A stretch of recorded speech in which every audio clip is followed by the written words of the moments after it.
जय जगन्नाथ। आज गीता ज्ञान भितर आपण मानक स्वागत।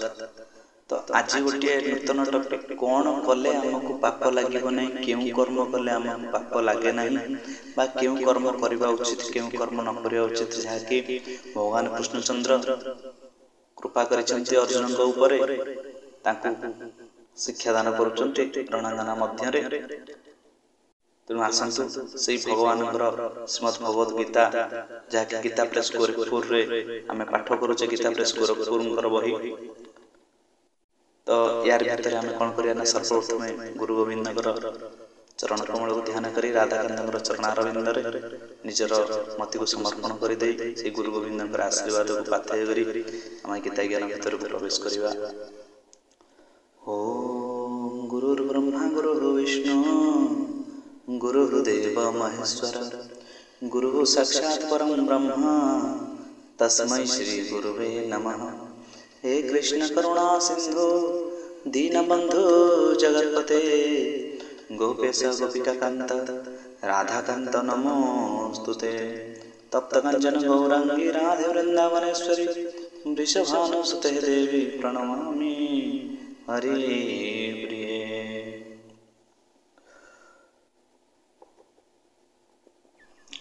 त्वमेव माता च पिता त्वमेव बन्धु च सखा त्वमेव विद्या द्रविणं त्वमेव सर्व मम देव देव। तेणु भगवान को निचर कर भगवान कथा लीलामृत गीता भागवत विभिन्न प्रकार शास्त्र पुराण बुझीबारे सहज हम। गुरु गोविंद कृपा आशीर्वाद थिले आमे सब विषय भल भाव जानी परिबा। आसंतु आज जो श्रीमद् भगवत गीता आमे अष्टादश अध्याय पहुंचीचे मुख्य संन्यास योग। त्या भितर आमे किछि बाट आगे गलेनी पूर्व पाठ भीतर देकरी आज आउ किसी जिनस जानिबा जहाँकि कौन कले मनुष्य सिद्धि पाए आ मनुष्य को पाप लगे नहीं, क्यों कर्म करिया उचित क्यों कर्म करिबा अनुचित। तेणु आसंतु पूर्व श्लोक रुचि स्वे स्वे कर्मण्यभिरतः संसिद्धिलभते नरः स्वकर्म निरतः सिद्धिं यथा विन्दति तच्छृणु। निज निजर स्वाभाविक कर्म तत्परतार सहित लगी रही मनुष्य भगवत प्राप्ति रूपक परम सिद्धि पाई जाए। निजर स्वाभाविक कर्म लगी रही मनुष्य जोपरी कर्म कर परम सिद्धि पाई थाए ताहा तुमे मोठार शुण। आम पूर्वोध्याय शुणी जो ब्राह्मण क्षत्रिय वैश्य शूद्र एमानकर कर्म कौन। तेणु आज आउ किछि जानिया जो कर्म कले मनुष्य परम सिद्धि पाई जाए। भगवान एटी कृपा करी अर्जुन को कहते परम सिद्धि पाइबार सब उपाय। तेणु टिके ध्यान सहकारे आम विषय को शुणा पढ़ा। जतः प्रवृत्ति भूतानां येन सर्वमिदं ततं स्वकर्मणा तमर्भ्यर्च्य सिद्धिं विन्दति मानव। जो परमेश्वर ठारे समस्त प्राणी उत्पत्ति होइछि, जो परमेश्वर पाखु भगवान पाखु समस्त प्राणी उत्पन्न होइछि एवं जहाँ द्वारा ये समस्त जगत परिव्याप्त होइछि, सही परमेश्वर को निजर स्वाभाविक कर्म मान द्वारा पूजा करी मनुष्य परम सिद्धि पाई थाए। तेणु एठी जहाँकि भगवान कहते कि से परमेश्वर को पूजा करिबा द्वारा ही मनुष्य परम सिद्धि पाई थाए। कौन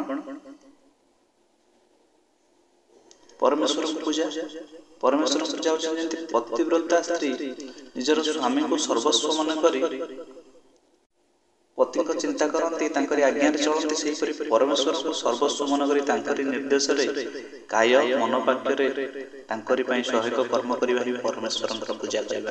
परमेश्वर पूजा करने माने नुह जे कि फूल चंदन धूप दीप ये सब भोग राग सब पूजा करेंगे।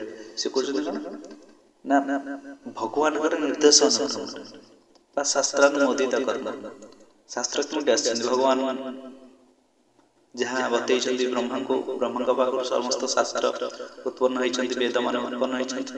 ତ ସେଥିରେ ଯେଉଁ କର୍ମ ଗୁଡ଼ିକ ଲେଖା ହେଇଛି, ତ ସେଇ କର୍ମ ହିସାବରେ ଆମେ ଯଦି କାର୍ଯ୍ୟ କରିବା, ସେଇ ଯେଉଁ ଲେଖା ହେଇଛି ସେଇ ଅନୁସାରେ ଯଦି ଆମେ କାର୍ଯ୍ୟ କରିବା ବା କର୍ମ କରିବା, ତାହେଲେ ସେଇଟା ହେଉଛି ପରମେଶ୍ୱରଙ୍କ ପୂଜା। ଆଉ ସମସ୍ତ ଜଗତ ପରିବ୍ୟାପ୍ତ, ଆକାଶ ଦେଖିବେ, ଆକାଶ ହେଉଛନ୍ତି ସର୍ବତ୍ର ପରିବ୍ୟାପ୍ତ, କିନ୍ତୁ ସେ କାହା ସହିତ ମିଶିକି ରୁହନ୍ତି ନାହିଁ।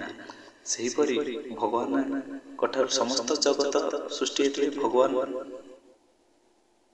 ପରିବ୍ୟାପ୍ତ ହେଇଥିଲେ ବି ମାନେ କହନ୍ତି ନାହିଁ କି ମୁଁ କାହା ଭିତରେ ନାହିଁ, କେହି ମୋ ଭିତରେ ନାହାନ୍ତି। ଅଦ୍ଭୁତ ଧରଣର କଥା ଯାହାକି ଆମେ ଆଗକୁ ଜାଣିବା।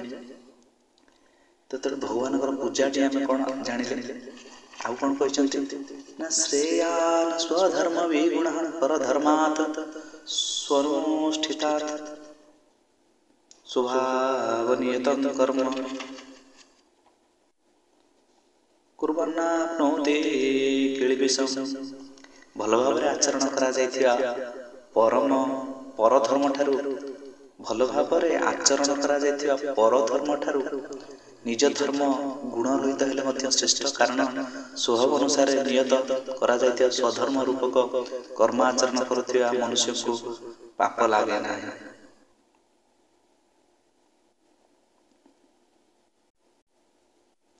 ସହଜଂ କର୍ମ କୌନ୍ତେୟ ସ୍ୱଦୋଷମପି ନ ତଚ୍ଚ ସର୍ବାରମ୍ଭା ହି ଦୋଷେନ ଧୂମେନ ଗିରିବା ବୃଥା।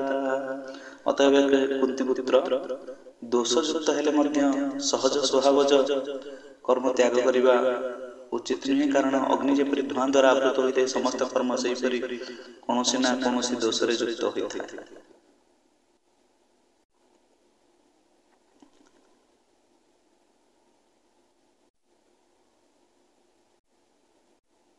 ଯଦି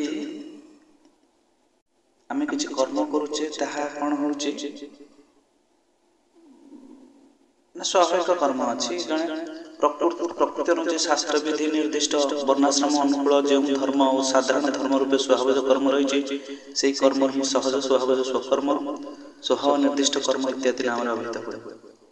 ସ୍ୱଭାବଜ କର୍ମ ମାନେ ଜଣେ ବ୍ରାହ୍ମଣ କୂଳରେ ଜନ୍ମ ନେଇଛି, ସେ ହେଉଛନ୍ତି ଭଗବାନଙ୍କର ବେଦ ପୂଜା ପାଠ ଇତ୍ୟାଦି ହୋମ ଏସବୁ କରିବା କଥା, କିନ୍ତୁ ସିଏ ତାକୁ ଟିକେ କଷ୍ଟ ହେଉଛି। କଷ୍ଟ ହେଲେ ବି ସେ କ'ଣ ହେଉଛି ନା ସ୍ୱଧର୍ମକୁ ବା ସ୍ୱଭାବ ଧର୍ମକୁ ତାକୁ ତ୍ୟାଗ କରିବା ଆବଶ୍ୟକ।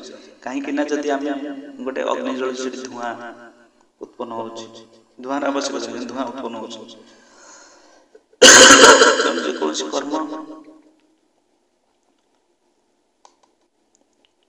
କଲେ ବି ଯଦି ଆମକୁ କଷ୍ଟ ହେଉଛି, ତାକୁ ଆମକୁ କରିବାକୁ ପଡ଼ିବ। କାହିଁକିନା ସ୍ୱଭାବଜ କର୍ମ। ତେଣୁ ଆମକୁ, ଆମେ ଯେଉଁ ଧର୍ମରେ ଅଛେ, ଯେଉଁ କୂଳରେ ଅଛେ, ସେ କୂଳର କର୍ମକୁ ତ୍ୟାଗ କରିଦେଲେ କ'ଣ ନା ପାପ ଲାଗିଯାଏ। ନା ବ୍ରାହ୍ମଣ ସେ ବେଦ ପାଠ କରୁନି, ମଦ ମାତ୍ସର୍ଯ୍ୟ ଖାଉଛି, ନିଶାସକ୍ତ ହୋଇ ସେ ପଡ଼ିଛି।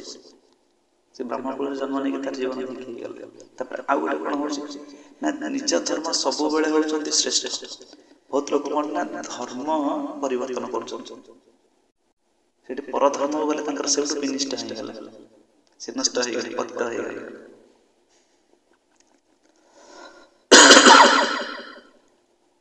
ତେଣୁ ନିଜର ଧର୍ମ ଯେତେ କଷ୍ଟ ହଉନା କାହିଁକି, ନିଜ ଧର୍ମ ଭିତରେ ରହିବା ମନୁଷ୍ୟର କର୍ତ୍ତବ୍ୟ। ଆଉ ନିଜ ଧର୍ମରେ ରହି ଯେକୌଣସି କର୍ମ କରୁଥିଲେ, ଶାସ୍ତ୍ରାନୁମୋଦିତ କର୍ମ କରୁଥିଲେ ମଧ୍ୟ ତାଙ୍କୁ କୌଣସି ପ୍ରକାର ପାପ ଲାଗେ ନାହିଁ। କାହିଁକି ନା ତାଙ୍କ ନିଜ ଧର୍ମରେ ଯାହା ଅଛି ସେହି ହିସାବରେ କର୍ମ କଲେ ତାଙ୍କୁ କୌଣସି ପାପ ଲାଗେ ନାହିଁ। ଆସକ୍ତ ବୁଦ୍ଧି ସର୍ବତ୍ର ଜିତାତ୍ମା ବିଗତ ସ୍ପୃହ ନିଷ୍କ୍ରମ୍ୟ ସିଦ୍ଧିଂ ପରମାତ୍ମା ସନ୍ନ୍ୟାସେନାଧିଗଚ୍ଛତି। ସର୍ବତ୍ର ଆସକ୍ତି ରହିତ ବୁଦ୍ଧି ସମ୍ପନ୍ନ ତଥା ନିଷ୍ପ୍ରହ ହୋଇ ଅନ୍ତଃକରଣକୁ ଜୟ କରୁଥିବା ପୁରୁଷ ସାଂଖ୍ୟ ଯୋଗ ଦ୍ୱାରା ସେହି ପରମ ନିଷ୍କ୍ରମ୍ୟ ସିଦ୍ଧି ପ୍ରାପ୍ତ ହୁଅନ୍ତି।